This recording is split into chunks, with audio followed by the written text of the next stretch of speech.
ಎಲ್ಲರಿಗೂ ನಮಸ್ಕಾರ. ನೀವ್ ಎಂದಾದ್ರೂ ಯೋಚಿಸಿದ್ದೀರಾ ಸೂರ್ಯನ ಬಿಸಿಲಿಗೆ ಬಟ್ಟೆಗಳ ಬಣ್ಣ ಯಾಕೆ ಮಾಸುತ್ತೆ?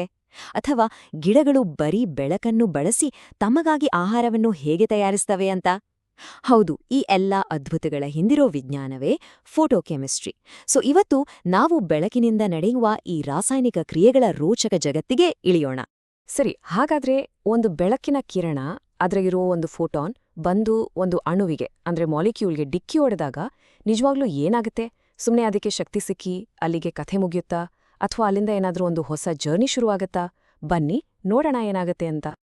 ಓಕೆ, ಇವತ್ತಿನ ನಮ್ಮ ಚರ್ಚೆಯ ರೂಪುರೇಷೆ ಹೀಗಿದೆ. ಮೊದಲು ಒಂದು ರಿಯಾಕ್ಷನ್ ಶುರುವಾಗೋಕೆ ಆ ಸ್ಪಾರ್ಕ್ ಯಾವುದು ಅಂತ ನೋಡ್ತೀವಿ. ಆಮೇಲೆ ಎರಡು ತುಂಬಾ ಮುಖ್ಯವಾದ ಲಾಸ್ ಬಗ್ಗೆ ಮಾತಾಡ್ತೀವಿ. ನಂತರ ರಿಯಾಕ್ಷನ್ ಎಫಿಷಿಯನ್ಸಿ, ಮಾಲಿಕ್ಯೂಲ್ನ ಎನರ್ಜಿ ಮ್ಯಾಪ್, ಆಮೇಲೆ ಲೈಟ್ ಆ್ಯಂಡ್ ಹೀಟ್ ಪಾತ್ವೇಸ್, ಮತ್ತು ಕೊನೆಗೆ ಕೆಲವು ಕೀ ಫೋಟೋಕೆಮಿಕಲ್ ರಿಯಾಕ್ಷನ್ಸ್ ಬಗ್ಗೆ ತಿಳ್ಕೊಳ್ಳೋಣ. So let's get started. ಸರಿ, ಶುರು ಮಾಡೋಣ. ಯಾವುದೇ ದೊಡ್ಡ ಬದಲಾವಣೆ ಶುರುವಾಗೋದು ಒಂದು ಸಣ್ಣ ಕಿಡಿಯಿಂದ ಅಲ್ವಾ? ಫೋಟೋಕೆಮಿಸ್ಟ್ರಿಯಲ್ಲೂ ಅದೇ ಕಥೆ. ಒಂದು ರಿಯಾಕ್ಷನ್ ಸ್ಟಾರ್ಟ್ ಆಗೋಕೆ ಮೊದಲು ಒಂದು ಸ್ಪಾರ್ಕ್ ಬೇಕು. ಹಾಗಾದ್ರೆ ಆ ಸ್ಪಾರ್ಕ್ ಯಾವುದು, ಅದು ಹೇಗೆ ಕೆಲಸ ಮಾಡುತ್ತೆ, ಅದನ್ನೇ ನಾವೀಗ ನೋಡೋಣ. ಈ ಇಡೀ ಫೋಟೋಕೆಮಿಸ್ಟ್ರಿ ಅನ್ನೋ ಸಬ್ಜೆಕ್ಟ್ ಇದೆಯಲ್ಲ, ಅದು ನಿಂತಿರೋದೇ ಎರಡು ಫಂಡಮೆಂಟಲ್ ಲಾಸ್, ಅಂದ್ರೆ ಎರಡು ಮೂಲಭೂತ ನಿಯಮಗಳ ಮೇಲೆ. ಇವು ಅಡಿಪಾಯ ಇದ್ದ ಹಾಗೆ. ನಿಮ್ಮ ಕಾಂಪಿಟೇಟಿವ್ ಎಕ್ಸಾಮ್ಸ್ ದೃಷ್ಟಿಯಿಂದಂತೂ ಇವು ತುಂಬಾ ಇಂಪಾರ್ಟೆಂಟ್. ಸೊ ಗಮನ ಕೊಟ್ಟು ಕೇಳಿ.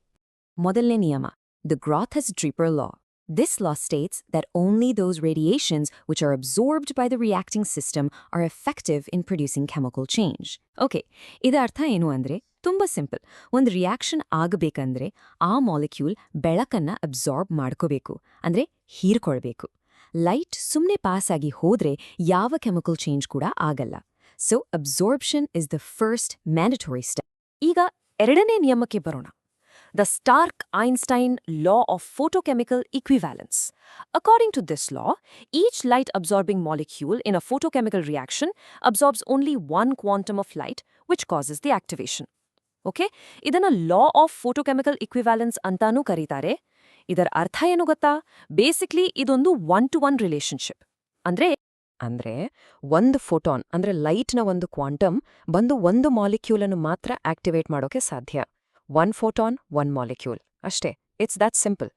ಇದೇ ಫೋಟೋಕೆಮಿಸ್ಟ್ರಿಯ ಅತ್ಯಂತ ಮೂಲಭೂತ ತತ್ವ. ಪ್ರತಿಯೊಂದು ಬೆಳಕಿನ ಕಣಕ್ಕೂ ಒಂದೇ ಒಂದು ಗುರಿ. ಇದನ್ನ ಚೆನ್ನಾಗಿ ನೆನ್ಪಿಟ್ಕೊಳ್ಳಿ. ಸರಿ, ಒನ್ ಫೋಟಾನ್, ಒನ್ ಮಾಲಿಕ್ಯೂಲ್ ಅಂತ ಹೇಳ್ದ್ವಿ. ಅಂದ್ರೆ ಒಂದು ಫೋಟಾನ್ ಬಂದು ಒಂದು ಮಾಲಿಕ್ಯೂಲ್ಗೆ ಶಕ್ತಿ ಕೊಡುತ್ತೆ. ಫೈನ್. ಆದ್ರೆ ಹಾಗೇ ಶಕ್ತಿ ಪಡೆದ ಪ್ರತಿಯೊಂದು ಮಾಲಿಕ್ಯೂಲ್ ಕೂಡ ರಿಯಾಕ್ಷನಲ್ಲಿ ಭಾಗವಹಿಸಿ ಪ್ರಾಡಕ್ಟ್ ಆಗಿ ಬದಲಾಗತ್ತಾ? Would you think? ಇಲ್ಲ, ಖಂಡಿತ ಇಲ್ಲ. ಹಾಗಾದ್ರೆ ನಾವು ಕೊಟ್ಟ ಲೈಟ್ ಎನರ್ಜಿಗೆ ನಮ್ಗೆ ಎಷ್ಟು ಪ್ರತಿಫಲ ಅಂದ್ರೆ ಎಫಿಷಿಯನ್ಸಿ ಸಿಗ್ತಿದೆ? ಇದನ್ನ ಮೆಜರ್ ಮಾಡೋಕೆ ಒಂದು ಟರ್ಮ್ ಇದೆ. ಅದೇ ಕ್ವಾಂಟಮ್ ಯೀಲ್ಡ್. ಅದನ್ನ ಫೈ ಸಿಂಬಲಿಂದ ತೋರಿಸ್ತೀವಿ.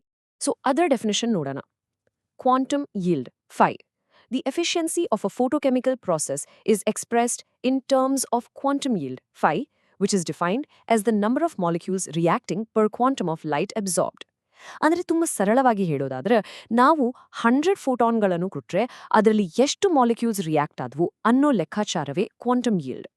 It's basically a report card for the reaction's efficiency. ಮತ್ತು ಅದಕ್ಕೊಂದು ಫಾರ್ಮುಲಾ ಕೂಡ ಇದೆ ನೋಡಿ. Phi is equal to number of molecules reacting in a given time divided by number of quanta of radiation absorbed in the same time. ಅಂದ್ರೆ ಮೇಲ್ಗಡೆ ಎಷ್ಟು molecules react ಆದವು ಅಂತ ಬರಿತೀವಿ, ಕೆಳಗಡೆ ಅದಕ್ಕೆ ಎಷ್ಟು ಫೋಟಾನ್ಗಳು ಅಬ್ಸಾರ್ಬ್ ಆದವು ಅಂತ ಬರಿತೀವಿ. ಆ ರೇಷಿಯೋನೇ ನಮಗೆ ಕ್ವಾಂಟಮ್ ಯೀಲ್ಡ್ ಕೊಡುತ್ತೆ. ಈ ಕ್ವಾಂಟಮ್ ಯೀಲ್ಡ್ ಇದೆಯಲ್ಲ, ಇದರ ವ್ಯಾಲ್ಯೂ ಎಷ್ಟು ಬೇಕಾದರೂ ಇರ್ಬೋದು. ಕೆಲವೊಮ್ಮೆ ತುಂಬಾ ಜಾಸ್ತಿ, ಕೆಲವೊಮ್ಮೆ ತುಂಬಾ ಕಡಿಮೆ. ಇಲ್ಲಿ ನೋಡಿ, ಲೆಫ್ಟ್ ಸೈಡಲ್ಲಿ H2 ಮತ್ತು Cl2 ರಿಯಾಕ್ಷನ್ ಇದೆ. ಇಲ್ಲಿ ಏನಾಗುತ್ತೆ ಅಂದ್ರೆ ಒಂದೇ ಒಂದು ಫೋಟಾನ್ ಒಂದು ಚೈನ್ ರಿಯಾಕ್ಷನ್ ಶುರು ಮಾಡುತ್ತೆ. ಆ ಒಂದೇ ಕಿಡಿ ಲಕ್ಷಾಂತರ ಮಾಲಿಕ್ಯೂಲ್ಸ್ ರಿಯಾಕ್ಟ್ ಆಗೋ ಹಾಗೆ ಮಾಡುತ್ತೆ. ಅದಕ್ಕೆ ಅದರ ಫೈ ವ್ಯಾಲ್ಯೂ ನೋಡಿ, 10⁴ to 10⁶. ನಾವು look at the right side, ammonia decomposition. ಇಲ್ಲಿ ಪರಿಸ್ಥಿತಿ ಉಲ್ಟಾ. ಇಲ್ಲಿ ಫೈ ವ್ಯಾಲ್ಯೂ 0.2 ಇದೆ. ಅಂದ್ರೇನು? ನಾವು 10 ಫೋಟಾನ್ ಕೊಟ್ರೆ ಅದರಲ್ಲಿ ಒಂದೇ ಒಂದು ಮಾಲಿಕ್ಯೂಲ್ ರಿಯಾಕ್ಟ್ ಆಗುತ್ತೆ. So it's a very inefficient reaction. Okay, ಇಲ್ಲಿವರೆಗೆ ಮಾಲಿಕ್ಯೂಲ್ ಲೈಟ್ ಅಬ್ಸಾರ್ಬ್ ಮಾಡುತ್ತೆ, ರಿಯಾಕ್ಟ್ ಆಗುತ್ತೆ ಅಂತ ನೋಡಿದ್ವಿ. ಆದ್ರೆ ಅಬ್ಸಾರ್ಬ್ ಮಾಡಿದ್ಮೇಲೆ ಆ ಎಕ್ಸ್ಟ್ರಾ ಎನರ್ಜಿಯನ್ನ ಮಾಲಿಕ್ಯೂಲ್ ಏನ್ ಮಾಡುತ್ತೆ? ಅದಕ್ಕೆ ಏನೆಲ್ಲ ಆಪ್ಷನ್ಸ್ ಇವೆ? ಅದು ಯಾವೆಲ್ಲ ದಾರಿಗಳಲ್ಲಿ ಹೋಗ್ಬೋದು? ಈ ಎಲ್ಲ ಪ್ರಶ್ನೆಗಳಿಗೆ ಉತ್ತರ ಕೊಡೋ ಒಂದು ರೋಡ್ ಮ್ಯಾಪ್, ಒಂದು ಎನರ್ಜಿ ಮ್ಯಾಪ್ನೇ ಈ ಜಬ್ಲಾನ್ಸ್ಕಿ ಡಯಾಗ್ರಾಮ್. ಸರಿ, ಈ ಡಯಾಗ್ರಾಮ್ ನೋಡಿದ ತಕ್ಷಣ ಅಬ್ಬಾ ಇದೇನಿದು ಇಷ್ಟು ಕಾಂಪ್ಲಿಕೇಟೆಡ್ ಆಗಿದೆ ಅಂತ ಅನ್ಸ್ಬೋದು. But don't worry, it's actually very simple once we break it down. ಇದನ್ನ ಒಂದು ಮಾಲಿಕ್ಯೂಲ್ನ ಎನರ್ಜಿ ಜರ್ನಿ ಅಂತ ಅಂದ್ಕೊಳ್ಳಿ. ಕೆಳಗಡೆ ಇರೋದು ಗ್ರೌಂಡ್ ಸ್ಟೇಟ್ ಅಂದ್ರೆ ನಾರ್ಮಲ್ ಸ್ಥಿತಿ. ಮೇಲಕ್ಕೆ ಹೋಗುವ ಆರೋಗಳು ಅದು ಎನರ್ಜಿ ಅಬ್ಸಾರ್ಬ್ ಮಾಡ್ಕೊಂಡು ಎಕ್ಸೈಟೆಡ್ ಸ್ಟೇಟ್ಗೆ ಹೋಗೋದನ್ನ ತೋರ್ಸುತ್ತೆ. ಹಾಗೆ ಮೇಲೆ ಹೋದ್ಮೇಲೆ ಅದು ವಾಪಸ್ ಕೆಳಗ್ ಬರ್ಬೇಕಲ್ವಾ? ಆ ಕೆಳಗ್ ಬರುವ ಬೇರೆ ಬೇರೆ ದಾರಿಗಳೇ ಈ ಡಯಾಗ್ರಾಮ್ನಲ್ಲಿರೋದು. ಬನ್ನಿ ಒಂದೊಂದಾಗಿ ಅರ್ಥ ಮಾಡ್ಕೊಳ್ಳೋಣ. ಓಕೆ, ಈಗ ಮಾಲಿಕ್ಯೂಲ್ ಎಕ್ಸೈಟೆಡ್ ಸ್ಟೇಟಲ್ಲಿದೆ, ಅಂದ್ರೆ ಅದ್ರತ್ರ ಎಕ್ಸ್ಟ್ರಾ ಎನರ್ಜಿ ಇದೆ. ಇದು ಹೇಗಪ್ಪ ಅಂದ್ರೆ, ತುಂಬಾ ಕಾಫಿ ಕುಡಿದಾಗ ನಮ್ಗೆ ಎಕ್ಸ್ಟ್ರಾ ಎನರ್ಜಿ ಬಂದ ಹಾಗೆ ನಾವು ಹೆಚ್ಚು ಹೊತ್ತು ಸುಮ್ಮನೆ ಕೂರಕ್ಕೆ ಆಗಲ್ಲ ಅಲ್ವಾ? ಮಾಲಿಕ್ಯೂಲ್ ಕೂಡ ಹಾಗೇನೆ, ಅದು ಆ ಎಕ್ಸ್ಟ್ರಾ ಎನರ್ಜಿಯನ್ನ ಬೇಗ ಕಳ್ಕೊಳ್ಬೇಕು. ಅದಕ್ಕೆ 2 ಮುಖ್ಯ ದಾರಿಗಳಿವೆ. ಒಂದು, ಆ ಶಕ್ತಿಯನ್ನ ಬೆಳಕಿನ ರೂಪದಲ್ಲಿ ಹೊರಹಾಕೋದು, ಇದನ್ನ ರೇಡಿಯೇಟಿವ್ ಟ್ರಾನ್ಸಿಷನ್ ಅಂತೀವಿ. ಇನ್ನೊಂದು, ಅದನ್ನ ಹೀಟ್ ರೂಪದಲ್ಲಿ ಹೊರಹಾಕೋದು, ಇದನ್ನ ನಾನ್ ರೇಡಿಯೇಟಿವ್ ಟ್ರಾನ್ಸಿಷನ್ ಅಂತೀವಿ. ಸರಿ, ಈಗ ಆ ಮಾಲಿಕ್ಯೂಲ್ ಒಳಗಿರೋ ಎಲೆಕ್ಟ್ರಾನ್ನ ಜರ್ನಿಯನ್ನ ಸ್ಟೆಪ್ ಬೈ ಸ್ಟೆಪ್ ನೋಡೋಣ. Step 1, absorption. ಇದು ಸ್ಟಾರ್ಟಿಂಗ್ ಪಾಯಿಂಟ್. ಎಲೆಕ್ಟ್ರಾನ್ ತನ್ನ ನಾರ್ಮಲ್ ಮನೆ ಅಂದ್ರೆ S0 ಗ್ರೌಂಡ್ ಸ್ಟೇಟ್ನಲ್ಲಿ ಆರಾಮಾಗಿರುತ್ತೆ. ಆಗ ಒಂದು ಫೋಟಾನ್ ಬಂದು ಅದಕ್ಕೆ ಡಿಕ್ಕಿ ಹೊಡೆಯುತ್ತೆ. ತಕ್ಷಣ ಆ ಎಲೆಕ್ಟ್ರಾನ್ ಆ ಎನರ್ಜಿ ತಗೊಂಡು ಮೇಲಿನ ಮನೆಗೆ ಅಂದ್ರೆ S1 ಅಥವಾ S2 ಎಕ್ಸೈಟೆಡ್ ಸ್ಟೇಟ್ಗೆ ಜಂಪ್ ಮಾಡುತ್ತೆ. Step 2, fluorescence. ಮೇಲೆ ಹೋದ್ಮೇಲೆ ಅದಕ್ಕೆ ಅಲ್ಲಿರಕ್ಕೆ ಇಷ್ಟ ಆಗಲ್ಲ. ಸೊ ತಕ್ಷಣ ಕಣ್ಣು ಮಿಟಿಕ್ಸೋದ್ರೊಳಗೆ S1ನಿಂದ ವಾಪಸ್ ತನ್ನ ಹಳೆ ಮನೆ S0ಗೆ ಜಿಗಿಯುತ್ತೆ. ಹೀಗೆ ಜಿಗಿಯುವಾಗ ತಾನು ತಗೊಂಡಿದ್ದ ಎನರ್ಜಿಯನ್ನ ಲೈಟ್ ರೂಪದಲ್ಲಿ ಹೊರಗೆ ಹಾಕುತ್ತೆ. ಇದನ್ನೇ ನಾವು ಫ್ಲೋರೆಸೆನ್ಸ್ ಅಂತ ಕರೆಯೋದು. Step 3, inter system crossing. ಕೆಲವೊಮ್ಮೆ ಆ ಎಲೆಕ್ಟ್ರಾನ್ ನೇರವಾಗಿ ಕೆಳಗ್ಬರೋ ಬದಲು ಒಂದು ಅಡ್ಡ ದಾರಿ ಹಿಡಿಯುತ್ತೆ. S1ನಿಂದ ಪಕ್ಕದಲ್ಲೇ ಇರೋ T1 ಅನ್ನೋ ಇನ್ನೊಂದು ಎಕ್ಸೈಟೆಡ್ ಸ್ಟೇಟ್ಗೆ ಜಂಪ್ ಮಾಡುತ್ತೆ. ಈ ಪ್ರಾಸೆಸ್ನಲ್ಲಿ ಲೈಟ್ ಬರೋದಿಲ್ಲ, ಬದಲಾಗಿ ಹೀಟ್ ರಿಲೀಸ್ ಆಗತ್ತೆ. ಸ್ಟೆಪ್ 4, ಫಾಸ್ಫರಸೆನ್ಸ್. ಈಗ T1 ಸ್ಟೇಟ್ಗೆ ಬಂದಿರೋ ಎಲೆಕ್ಟ್ರಾನ್ ಅಲ್ಲಿಂದ ವಾಪಸ್ S0ಗೆ ಬರಬೇಕು. ಆದ್ರೆ ಈ ದಾರಿ ಸ್ವಲ್ಪ ಕಷ್ಟದ್ದು, ಹಾಗಾಗಿ ಅದು ತುಂಬಾ ನಿಧಾನವಾಗಿ ಕೆಳಗಿಳಿಯತ್ತ. ಹೀಗೆ ಸ್ಲೋ ಆಗಿ ಬರುವಾಗ್ಲೂ ಅದು ಲೈಟನ್ನು ಹೊರಸೂಸುತ್ತೆ. ಇದನ್ನೇ ಫಾಸ್ಫರಸೆನ್ಸ್ ಅಂತೀವಿ. ಓಕೆ, ನಾವಿಷ್ಟೊತ್ತು ಮಾತಾಡಿದೆಲ್ಲದರ ಒಂದು ಕ್ವಿಕ್ ಸಮರಿ ಇಲ್ಲಿದೆ ನೋಡಿ. S0ನಿಂದ S1ಗೆ ಲೈಟ್ ತಗೊಂಡು ಹೋಗೋದು ಅಬ್ಸಾರ್ಪ್ಷನ್.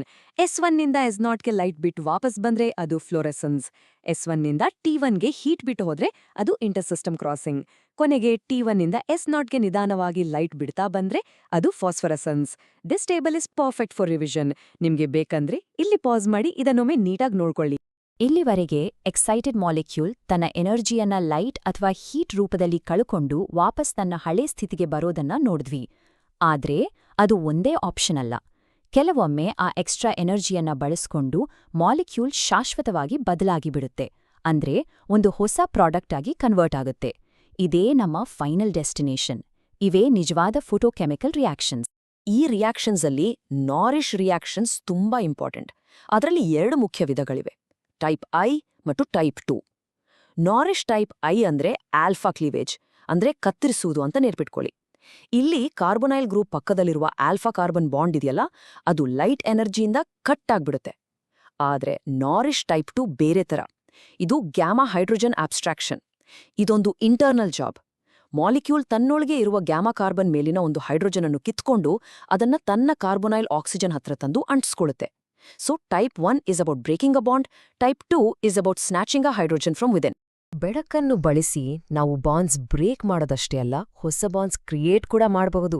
ಅಂದ್ರೆ 2 ಬೇರೆ ಬೇರೆ ಮಾಲಿಕ್ಯೂಲ್ಸ್ ಅನ್ನ ಲೈಟ್ ಯೂಸ್ ಮಾಡಿ ಒಟ್ಟಿಗೆ ಜೋಡಿಸಬಹುದು. ಇದಕ್ಕೆ ಫೋಟೋ ಎಡಿಷನ್ ರಿಯಾಕ್ಷನ್ ಅಂತ ಹೇಳ್ತೀವಿ. ಈ ಎಕ್ಸಾಂಪಲ್ ನೋಡಿ.